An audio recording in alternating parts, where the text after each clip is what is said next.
Thank you for the invitation to tell you a bit about the Danish experience and the process by developing the National Renovation Strategy in Denmark. The Danish Energy Agency is an agency under the Minister for Climate, Energy and Buildings.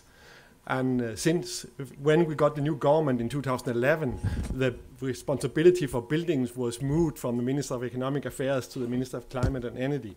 And that means that we in our ministry now have the whole portfolio for buildings, energy and climate in the same ministry. Social housing are in a different ministry, but elsewhere we have everything. And our ministry are also owner of, I think, 2/3 of the government's buildings on universities, for office and so on. So we are also huge administrator of buildings in the same ministry. I will not today talk about what we are doing on politics and what we have received until now. I will first say a few words about our overall objective and targets, and then tell a bit about the processes by developing the strategy.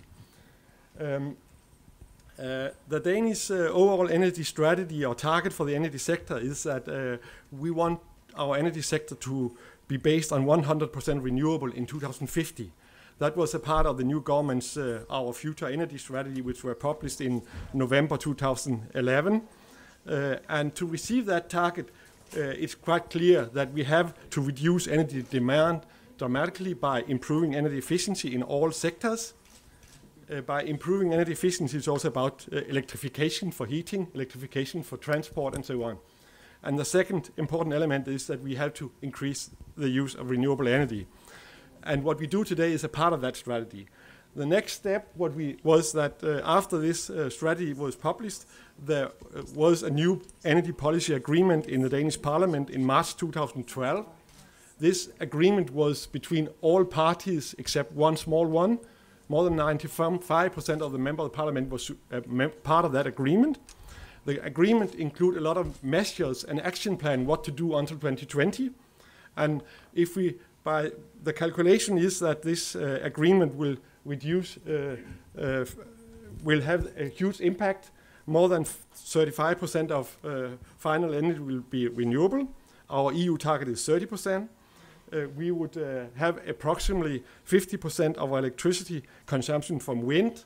On top of that, 20% will come from biomass and waste. So 70% of electricity 2020 will be based on renewable.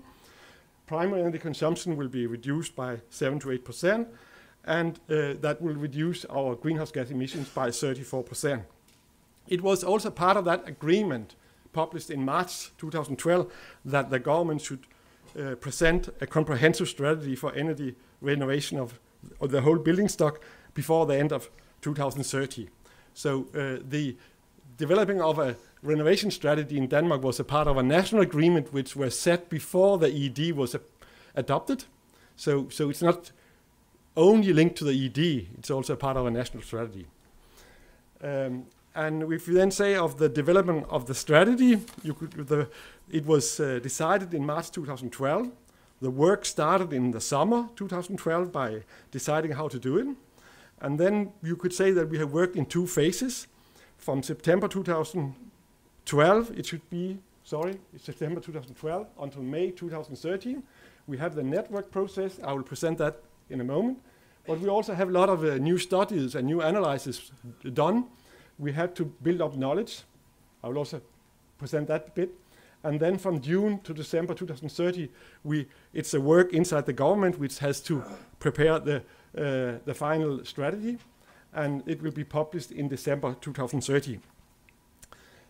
We can also illustrate the process here, that we have the preparation here in the summer. We have the kick-off conference with the network in September, early September. We have some working groups. We have an interim conference with all these working groups here in February, and the network was finalizing their work here in May. Then we have the political process here, and the government will present the strategy. The whole process here was based on a very strong commitment from the minister.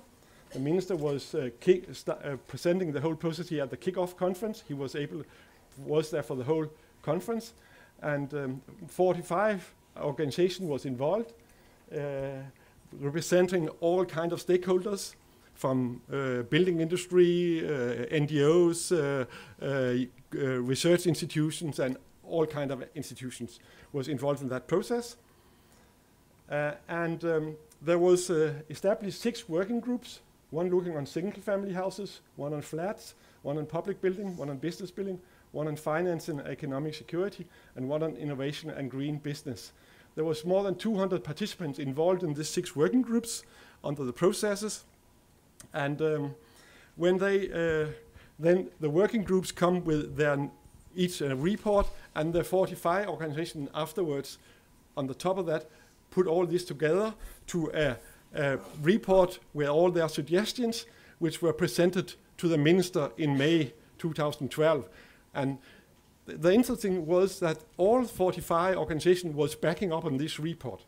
You cannot find any place here where somebody says, we support this and others support something else.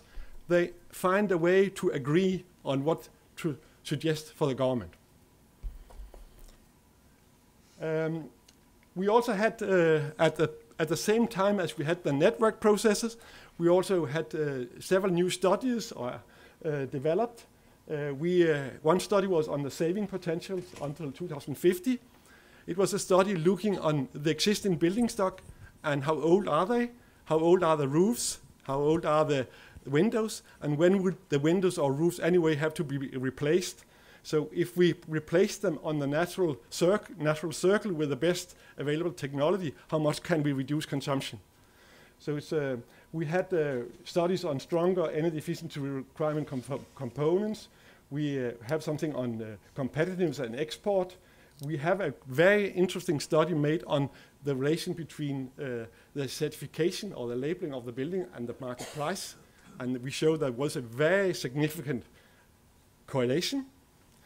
In Denmark, for one family houses, you could invest around 100 euro per square meter to move up one class on the scale, because the price when you sell it will increase about 100 euro per square meter. Something about incentives and measures, a study about compliance, the existing rules we have in the building codes for components, how is the compliance of that out in the market? It's a very difficult problem, which we have to work more with. Indoor climate, behavior and energy consumption, actual experience, and something about heat pump smart grids. So we have a lot of studies. They're all available on the website, but only in Danish. I have to apologize for that. But just to illustrate that the process we had in Denmark was the network working and several studies and analyses going on at the same time to create input to the government and the actual work going on now. And what can we say? What was the outcome until now? Yeah, first we could say that it's this report and all these things gave a very strong input to the minister and to the government. The whole sector, all the stakeholders agreed what shall we do. So it's very strong input. It also created a lot of engagement and commitment between these people. They worked very intense together, 200 people for more than half a year. 6 meetings in all of these working groups. So a lot of people was involved, and that created a strong commitment. And one of the opportunities and challenges for us is to secure that commitment are used also when we go to the implementation phase from 2014. And of course, how will that influence the final strategy? And I'm involved in developing and writing the final strategy, but I'll not tell you today, because it's not published yet. I think that's what I have planned to say for you. Thank you.